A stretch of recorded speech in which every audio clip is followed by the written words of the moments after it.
Mura na, masarap pa at siguradong magugustuhan ng buong pamilya. Sa halagang 200 pesos guys ay nakabili pala ako kanina sa palengke ng chicken liver. Kaya tara guys, samahan niyo ko para lutuin itong simpleng adobong chicken liver natin. At bago ang lahat guys ay hinugasan ko muna ng mabuti itong ating chicken liver. Tinanggalan ko muna ng mga dugo-dugo guys dahil napakalansa nun. At pagkatapos naman nun guys ay hinugasan ko siya ulit at binuhusan ko ng suka. At inilagay ko ito sa strainer para makatulo na. At habang inaantay ko guys ay nagagayak naman ako ng bawang at sibuyas.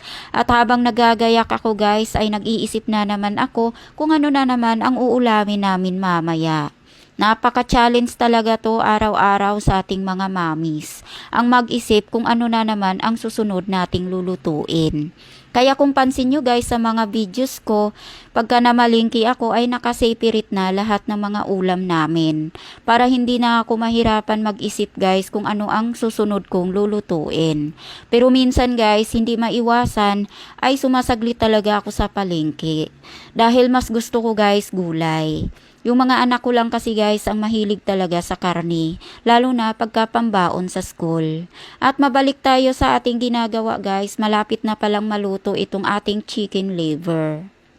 Nilagyan ko na pala ng pampalasa yan guys at inaantay ko na lang na matuyo konti at ihahain na natin.